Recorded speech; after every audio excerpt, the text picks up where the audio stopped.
Oke, buat Fria, ada pertanyaan apa nih yang bisa kita diskusikan di sesi general? Hmm, Sebenarnya gini sih, Hmm, aku ada beberapa pertanyaan ya Kak. oke, boleh. Kan kalau misalkan kita, eh, aku tuh sebenarnya baru beberapa kali buat apply pekerjaan di Hmm, di sebulan setelah aku lulus. oke, Nah itu tuh aku tuh apply kerjaannya itu tuh lewat email. email, oke. Nah, sedangkan di situ kan kita harus pakai kayak misalkan kalau lewat email kita di situ harus ada tulisan gitu kan Kak di Hmm, emailnya, body emailnya. hmm, Nah, terus, nah, untuk body email, sama misalkan kita juga disuruh ngirim cover letter. Itu tuh hmm, bedanya tuh apa, Pak? oke. Aku jawab dulu satu-satu ya. Body email sifatnya wajib ada. Cover letter sifatnya tidak wajib ada. Tapi karena disuruh, berarti dua-duanya wajib ada. Body email lebih berfokus pada perkenalan diri dan penyampaian maksud mengirimkan email. Cover letter lebih ke maksud dari ngelamar kerja beserta alasan kamu ngelamar. Jadi pertimbangan-pertimbangan awal kenapa kamu ngelamar, kenapa kita harus mempertimbangkan Anda, kamu mau ngapain aja. Lebih kayak gitu. Hmm, Jadi kalau body email tuh simple. Perkenalan diri dan sampaikan maksudmu ngelamar ngirim email tuh apa. Nah, biasanya akan ada yang namanya, walaupun nggak ditanya, aku jelasin, surat lamaran dan cover letter. Surat lamaran ini tuh biasanya lebih fokus ke sama perkenalan diri dan maksud menyampaikan lamaran. Dan kamu lebih gambarin kayak apa yang sudah kamu pelajari di masa lalu. Lebih kayak gitu aja. Tapi kalau ke cover letter, dia tuh lebih spesifik gitu. Alasan kenapa kamu ngelamar di posisi itu juga harus ada. Alasan ini dibuktikan dengan pengetahuan, pengalaman, keahlian yang relevan. Dan kadang juga diakhiri dengan apa yang akan kamu lakukan kalau keterima. Kayak gitu. Jadi hmm, kalau body email tuh misalkan simpelnya, teknisnya, perkenalan diri dan penyampaian maksud. Yang terhormat, misalkan HR Manager PT ABCD, alamatnya mana, gitu. Perkenalkan nama saya Virya, bermaksud melamar pekerjaan di PT ini sebagai ini berdasarkan informasi lowongan pekerjaan yang saya peroleh melalui ini. Saya merupakan lulusan S1 jurusan ini dari universitas ini dengan pengalaman kerja selama 2 tahun. Saya pernah bekerja sebagai ini dan ini. Saya juga memiliki pengalaman magang di sini. Saya memiliki sertifikasi ini. Sebagai bahan pertimbangan, saya lampirkan ini. Demikian lamaran ini saya sampaikan. Apabila Bapak atau Ibu membutuhkan informasi tambahan terkait dengan kualifikasi saya, silahkan menghubungi saya melalui email ini atau WA ini. Gitu. Hormat saya, tutup. Kelar. Aku jadi kayak ngerap ya cepat banget ya, nggak apa-apa. Sesimpel itulah gitu. Nanti tinggal didengerin ulang. Paham ya maksudnya ya, Fir ya? Gitu. paham. Tapi kalau misalkan kamu ke cover letter strukturnya juga jadi tiga. Di awal itu lebih banyak menjabarkan tentang tadi perkenalan diri, penyampaian maksud dan background pendidikan kamu itu, gitu. Mirip kayak tadi awalnya. Saya merupakan lulusan jurusan ini dengan pengalaman ini, gitu. Misalkan kamu ada pekerjaan juga sama. Misalkan sambil menempuh kuliah, saya bekerja sebagai ini, gitu gitu. Saya bermaksud melamar pekerjaan sebagai ini berdasarkan info yang saya peroleh dari ini. Paragraf kedua itu inti dari skill-skill kamu yang hubungannya dengan kenapa kok sesuai dengan posisi yang dilamar gitu. Saya memiliki pengalaman kerja sebagai ini. Mungkin ada gambaran sedikit gitu. Di sana saya berhasil, ada achievement yang kamu taruh aja di situ nggak apa-apa gitu. Sambil kuliah saya membuka online shop bernama Virya Shop dengan menjual pakaian-pakaian busana wanita gitu. Saya menjual pakaian tersebut secara online di marketplace ini dan sosial media TikTok gitu. Biasanya sekali saya live TikTok 2 jam langsung memperoleh omset 100 juta misalkan. Ya ada gambaran aja. Selain itu saya juga aktif dalam organisasi dan kepanitiaan. Saya pernah mengikuti ini gitu. Ada paragraf gitu. Dari itu semua gitu. Dari semua pengalaman saya terlatih atau saya jadi mahir di bidang ini, meliputi keterampilan ini nih. Atau misalkan berdasarkan pengalaman tersebut, saya memiliki keahlian berupa pemahaman di bidang ini, meliputi ini yang didukung dengan keterampilan mengoperasikan software ini. Saya terbiasa untuk berkomunikasi dengan banyak orang, saya fasih berkomunikasi dengan bahasa Indonesia, Inggris, dan Mandarin, titik misalkan gitu. Paragraf akhir lebih kayak ngasih tahu alasan kenapa kamu cocok untuk posisi ini, dan apa yang akan kamu lakukan kalau kamu diterima gitu. Ada kayak gitunya loh di cover letter tersebut. Nah ini bahasanya silahkan copywritingnya kamu ini dulu, kamu uji dulu. Biasanya dia tetap cuma 1 halaman aja dengan bahasa yang lebih efektif ya diksinya ya gitu. Nah ini sedikit lebih berbeda dibandingkan surat lamaran kayak gitu. Dan beberapa perusahaan juga malah ada yang mintanya cover letter tapi dikirimnya surat lamaran juga nggak terlalu bermasalah gitu. Tapi saranku, kamu kan mungkin udah riset ya cover letter itu semacam apa. Jadi ikutin aja kaidah itu. Pasti tetap ada perkenalan diri, penyampaian maksud, background pendidikan, background pengalaman, lebih detail kenapa kamu cocok untuk posisi ini, dan gambaran kalau keterima kamu mau ngapain, harapan-harapan kamu itu. Gitu. Lebih kayak begitu komplitnya. Jadi jauh berbeda ya, lebih panjang ya gitu dibandingkan dengan body email. Kayak gitu kurang lebih secara general. Ada pertanyaan lagi nggak? Boleh. Berarti itu setiap kali kita apply pekerjaan, cover letter itu selalu berbeda ya? Oh ya, jadi cover letter itu biasanya tadi aku sampaikan tidak wajib ada di setiap lamaran kerja. Oke, walaupun nggak diminta, kamu lampirkan boleh. Khususnya untuk lamaran-lamaran yang dikirim via email. Kan lamaran dikirim via email itu jangan langsung ditelan begitu aja. Silahkan kirimkan CV ke sini. Kamu cuma kirimkan CV doang. Padahal kamu lampirin yang lain juga boleh. Kayak gitu, termasuk cover letter. Nah, kalau beda perusahaan, cover letternya berubah dong. Ya, gitu. Itu strateginya memang semacam itu. Berarti agak lama dong untuk mempersiapkannya. Ya, mungkin cover letternya yang berubah. Tapi kalau dokumen yang lain kan juga belum tentu berubah. Dan ngirim via email itu memang sedikit lebih lama daripada job portal yang kadang terintegrasi dengan sistem ATS yang tinggal klik aja gitu. Ya kan? Jadi memang semacam itu ya. Gitu. Nggak ada ya yang namanya kepada yang terhormat Bapak Ibu HRD di tempat gitu.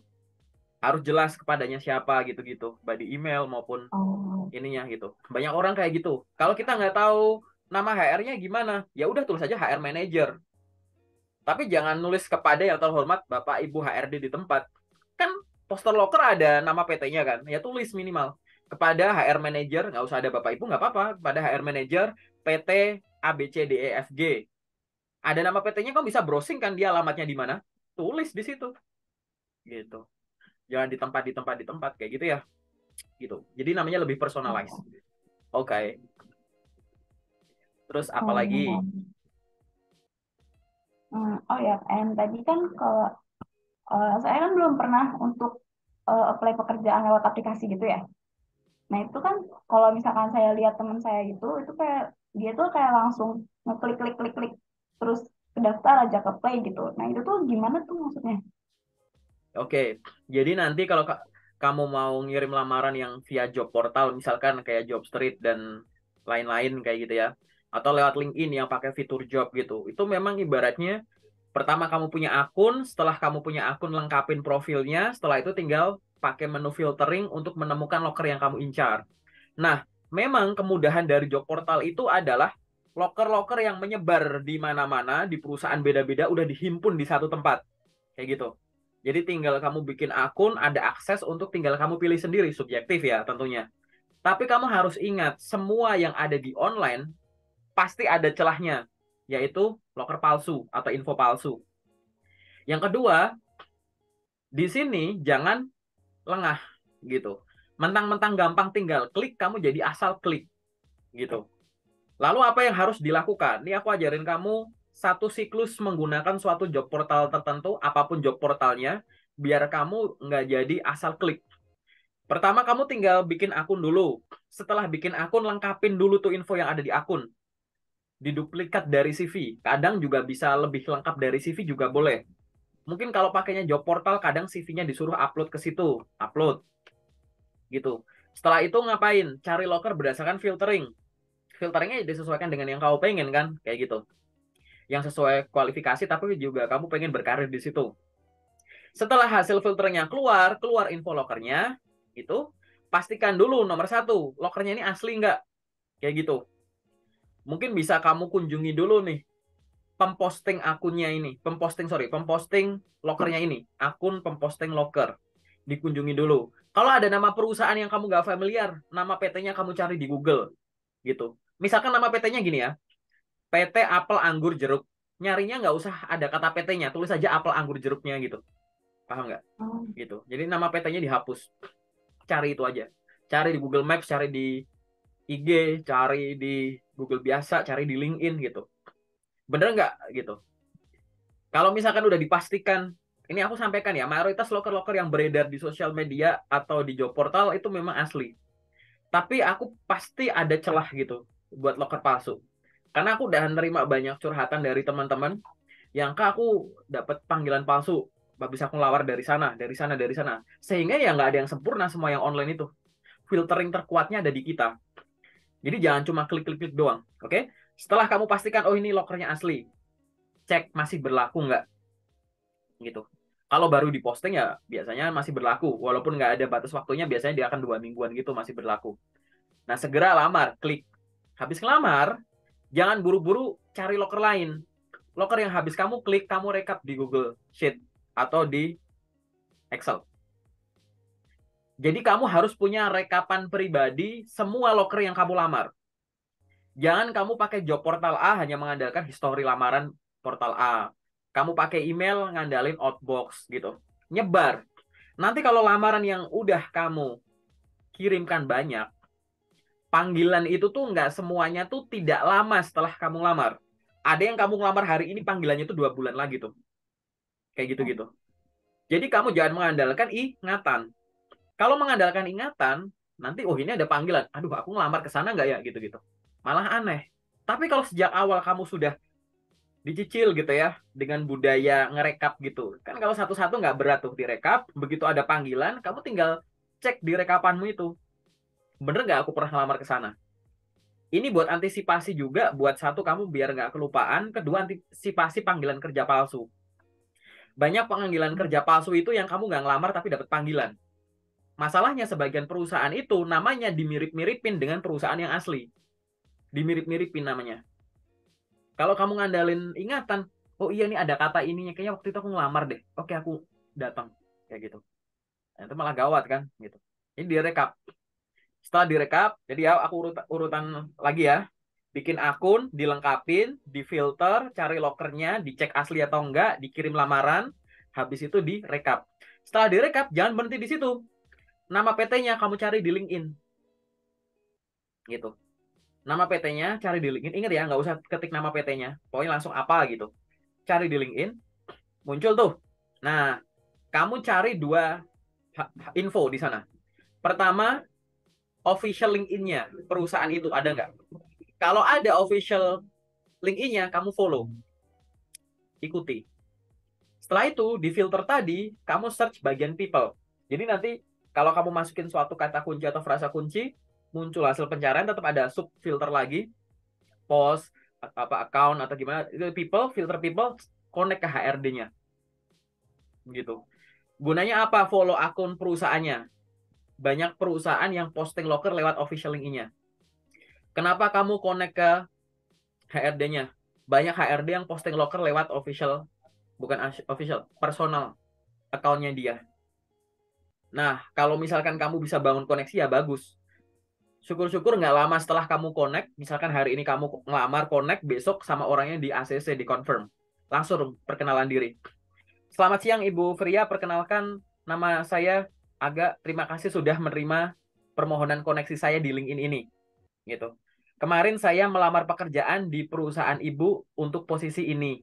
Apabila Ibu adalah rekruter yang memproses lamaran saya, semoga kualifikasi saya sesuai dengan yang diharapkan ya Bu. Apabila Ibu membutuhkan informasi tambahan terkait kualifikasi saya, dipersilahkan untuk mereview akun LinkedIn saya atau menghubungi saya juga melalui akun LinkedIn ini. Terima kasih dan salam kenal, kirim. Itu siklus utuh dari hal-hal yang harus kamu lakukan pada saat ngelamar kerja lewat job portal. Gitu. Tapi Kak, aku nggak mau kayak gitu kok. Aku ada tuh teman-teman cuma klik doang, nggak perlu kayak gitu. Bisa, ya nggak apa-apa. Kalau kamu mau shortcut kayak gitu, ya nggak apa-apa. Itu kan hak masing-masing. Tapi ini adalah siklus utuh. Biar kamu nggak sekedar klik doang. Klik doang tuh nggak ada rasanya. Oke.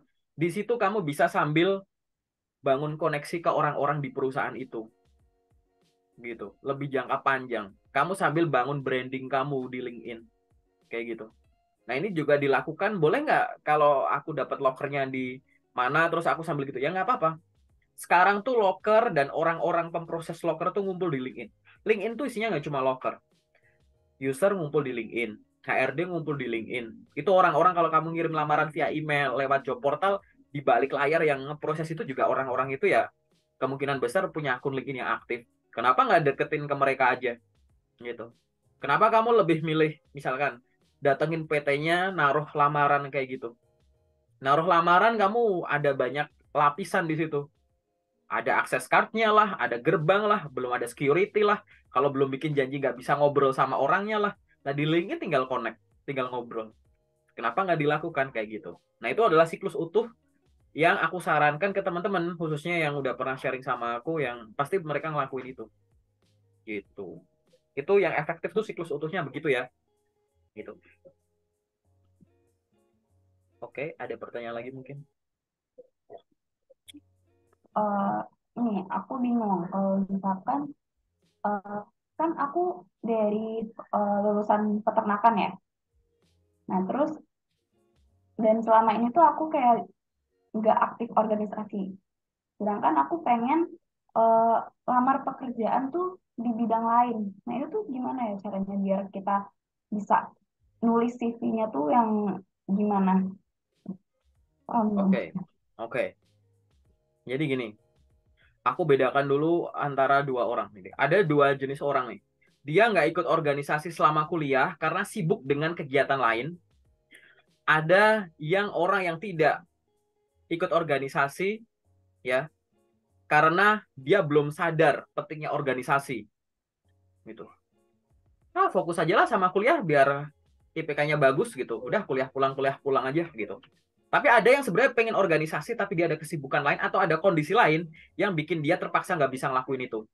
Misalkan kuliah sambil kerja, mungkin dia di rumah punya bisnis atau di rumah ada tanggung jawab tertentu gitu.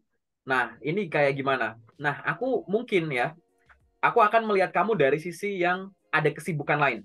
Apalagi tadi ada pertanyaan bahwa gimana kalau aku kuliah nggak banyak organisasi, padahal aku pengen lamar kerja di luar jurusanku. Jawabanku adalah kesibukan kamu di periode kuliah selain menempuh pendidikan formal, silahkan masukin di CV. Bisa macam-macam. Pendidikan itu bisa formal, berarti bisa yang non formal. Pendidikan non formal masukin aja ke CV. Kamu ikut kursus pelatihan bootcamp gitu-gitu, bahkan kalau kamu mau masukin belajar sesuatu mandiri tapi kamu yakin kamu berani masukin ke CV, masukin aja. Volunteer, kegiatan volunteer. Volunteer di kampus yang ada KKN atau volunteer di rumah kamu ikut organisasi tertentu yang hubungannya sama humanity misalkan kayak gitu, sama lingkungan mungkin gitu-gitu. Silahkan kayak gitu. Terus mungkin kamu ada magang, oke, ada freelance tertentu, part time tertentu, entrepreneurship tertentu, gitu. Silahkan, gitu. Cantumkan itu di CV biar kamu tetap resourceful. Jadi kita sebagai pembaca tuh tahu bahwa, oh ini anak nggak ikut organisasi, kenapa ya? Oh ternyata dia kuliah sambil kerja. Waktunya sudah habis untuk dia kerja. Terlepas dari kerjanya itu dia punya usaha sendiri, atau dia kerja di mana gitu, misalkan kerjanya membiayai kuliahnya kayak gitu, ya kita bisa maklum di situ.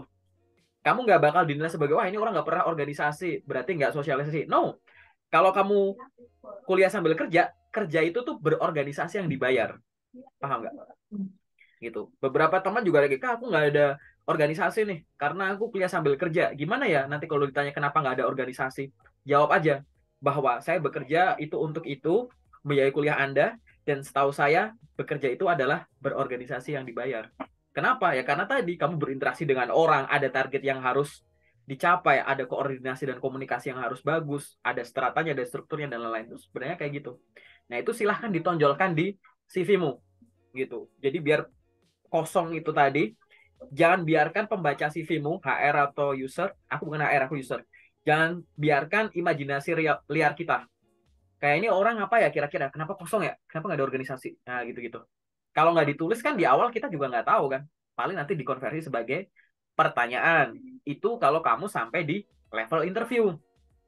Tapi kalau ada informasi penting, krusial, harusnya ditulis di CV. Kamu nggak tulis, itu bisa aja sejak awal di seleksi administrasi udah di take down dulu. Wah, ini kayaknya nggak pernah ini, nggak bisa ini nih gitu.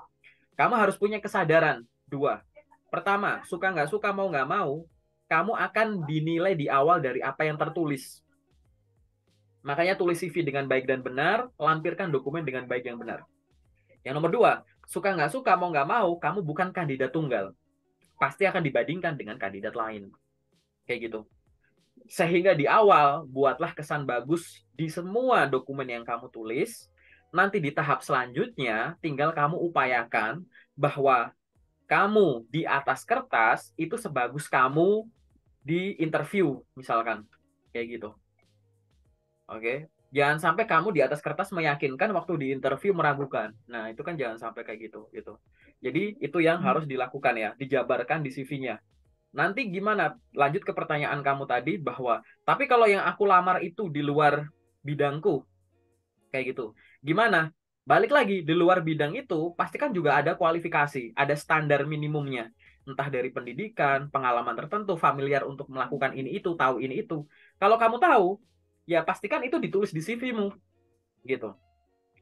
Kamu lamar jadi admin sosial media. Oh, aku juga pernah jadi admin sosial media pada saat aku di sini. Ya udah tulis di skill admin sosial media di situ-situ. Apalagi bisa software Adobe Premiere, Adobe Photoshop, Canva, tulis di skill Adobe Premiere, Adobe Photoshop, Canva gitu-gitu. Gitu. Jadi boleh nggak kita punya CV lebih dari satu jenis? Boleh. Ini CV yang aku pakai untuk melamar kerja sesuai jurusanku, ini di luar jurusanku. Kayak gitu. Boleh nggak? Boleh. Kayak gitu. Oke? Oke. Ada lagi nggak pertanyaan yang sifatnya Oh, general? Coba terus ya. mungkin ini sih, Mm-mm. eh, misalkan kita, eh, misalkan bulan depan tuh kita udah ada agenda, pengen belajar ini, atau kita pengen pergi ke suatu tempat. Cuma eh, kita posisinya juga lagi nyari kerjaan. Nah, itu tuh kita tetap apply aja atau gimana? Atau kayak misalkan takutnya, misalkan kita udah apply kerjaan nih, kita dapat panggilan, tapi di saat kita lagi pergi ke suatu tempat.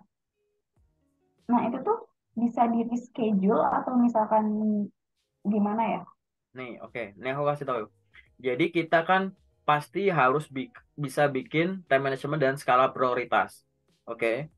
Kira-kira tadi tuh soal pergi tadi itu sepenting apa dan seurgent apa, dan melamar kerja itu sepenting apa dan seurgent apa. Kamu pasti udah punya tuh kayak gitu. Kalau dua-duanya penting dan urgent kayak gitu, maka sekarang tinggal di skala waktu tadi. Mana yang datang duluan gitu kan. Maksudnya yang datang tuh panggilan tadi atau jadwalku untuk pergi tadi. Nah, pada saat kamu pergi, boleh nggak tetap lanjut apply? Boleh. Tapi ingat, pada saat kamu apply ke suatu perusahaan, maka kamu harus ngikutin aturan mainnya si perusahaan itu. Karena kan kamu, tarik-tarikan kepentingan kan di sini ibaratnya gitu. Kalau perusahaan bilang, hari ini ada tes, ya tes gitu. Hari ini gini, ya silahkan begini. Tapi memang ada suatu kondisi-kondisi yang memang memungkinkan kamu untuk mengajukan reschedule. Reschedule itu macam-macam ya gitu. Bisa yang reschedule, harinya sama, waktu jamnya beda, harinya beda, waktunya beda, harinya sama, medianya beda. Tadinya harusnya offline, kamu pengen ngajuin pakai online, gitu. Atau kadang harinya beda, jamnya beda, medianya beda, kayak gitu. Itu kamu sebagai job seeker, kita tuh berhak untuk mengajukan itu. Nah, selain si job seeker itu berhak mengajukan itu, perusahaan juga berhak menyetujui atau menolak, kayak gitu. Kan perusahaan itu butuh orang pasti segera. Karena kalau nggak segera, ngapain dia buka loker saat itu juga, ya nggak? Gitu. Tapi kenapa kalau misalkan proses rekrutmennya kadang makan waktu sebulan, ada waktu nunggu sekian-sekian, ya memang proseduralnya begitu. Tapi itu menurut perusahaan itu, ya itu adalah waktu untuk rekrut tuh demikian rupa, kayak gitu. Jadi nanti kalau kamu mau mengajukan reschedule, ya silahkan.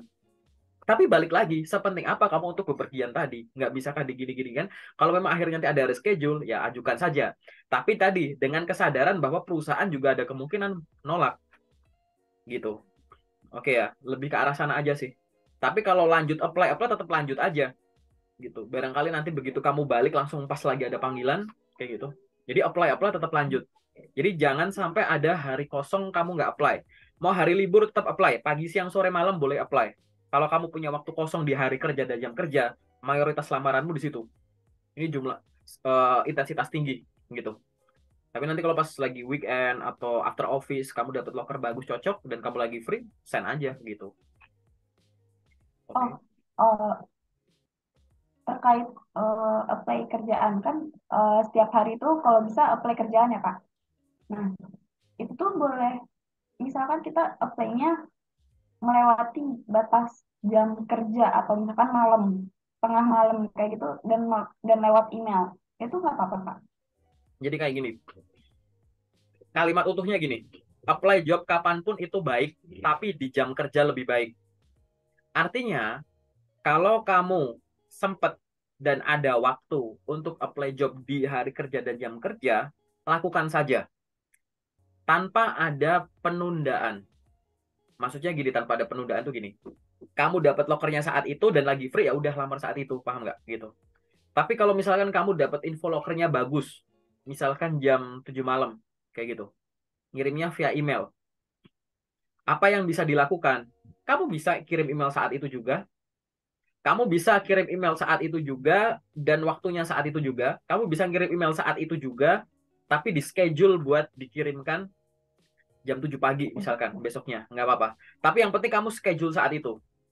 Kalau aku pribadi, aku akan nyaranin yang dikirim malam itu juga, tapi di schedule pagi nggak? Nggak. Kalau aku saat itu juga.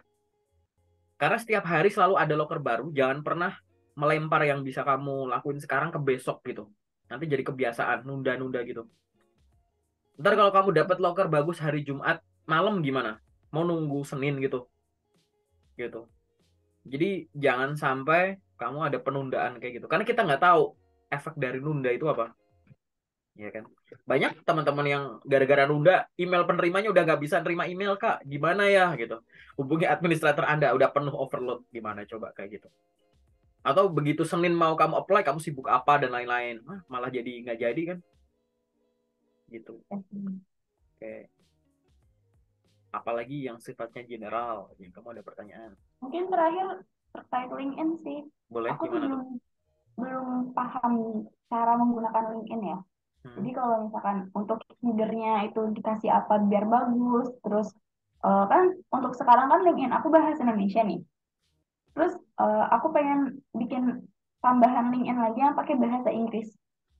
Aku, aku udah buat yang bahasa Inggris, tapi ternyata itu masih pakai bahasa Indonesia. Nah itu tuh gimana ya? Oh, oke. Jadi LinkedIn sebenarnya kan setting. Oke. Kalau soal bahasa tadi kan settingan bahasa di LinkedIn kan ya, kayak gitu. Iya. Ya udah settingan di Oh, di bagian settingan bahasa. Tapi kalau info yang kamu tulis bahasa Indonesia, kamu pengen nambahin info dan kamu pengen bahasa Inggris, ya udah rombak semua pakai bahasa Inggris dong. Gitu. oh berarti tinggal disetting ke bahasa Inggrisnya aja dari LinkedIn-nya itu ya. Bukan, ini maksudnya informasi yang kamu input sendiri atau Oh, bahasa aplikasinya. Kan kalau bahasa aplikasi kan tinggal dari setting. Tapi kalau info yang kamu input nih, misalkan kamu masukin pengalaman kerja, tapi deskripsinya kamu nulisnya pakai bahasa Indonesia, ya itu kan kamu harus convert sendiri dong. iya. Maksud aku bahasa LinkedIn-nya. Ya kalau bahasa link ini di settingan bahasa aja. Oh ya, oke. Sama kayak settingan HP lah. Bahasa menu-menunya tuh pakai bahasa Indonesia, kamu pengen rubah bahasa Inggris kan tinggal settingan Iya. bahasa di HP-nya kan. Nah, kayak gitu. Gitu. Terus kalau tadi soal kelengkapan infonya gimana? Ya tinggal diisi. Kamu gini, kamu cari contoh buat kamu ambil sumber inspirasinya. Misalkan nih kamu buka LinkedIn-mu, sampingnya LinkedIn-ku. Terus liatin, oh ini bannernya begini, foto begini gitu. Bandingin sama punya orang yang lengkap gitu. Sambil kamu googling gitu. Ide banner LinkedIn, rekomendasi banner LinkedIn gitu-gitu. Biar kamu tahu apa gitu. Oh, Headline gimana gitu. Kalau kamu belajar dari channelku, buka dua playlistku. Pertama playlist dasar LinkedIn. Itu aku jelasin cara ngisi dari atas sampai bawah. Cuma ngomong doang sih, jadi cuma dengerin aja. Nggak perlu, aku nggak bikin tutorial. Kedua, playlist judulnya LinkedIn Plus. LinkedIn Plus. LinkedIn Plus itu cara nyari loker di LinkedIn pakai cara yang tidak biasa sambil bangun koneksi. Dua dua playlist ini yang udah dipakai sama banyak orang gitu buat lengkapin linknya jadi wow gitu. Coba nanti cek di channel YouTube gua.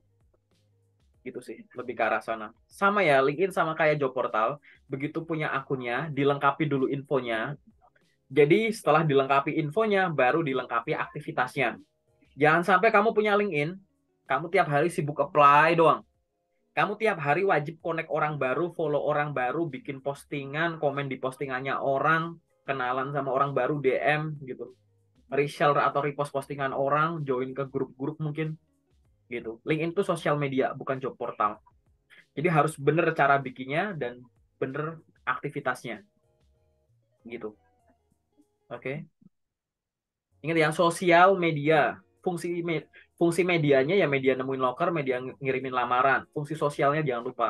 Tadi sosialisasi tadi bikin postingan ini gitu. Nah, nanti idenya cari di playlistku tadi. Nanti aku kasih linknya atau dicek sendiri kan bisa gitu. Oke. Jadi mungkin itu aja Itu aja yang di pertanyaan. sesi general cukup. Ya. Oke, yang sesi general cukup itu ya. Sekarang kita masuk ke sesi detailnya ya. Oke, tunggu sebentar.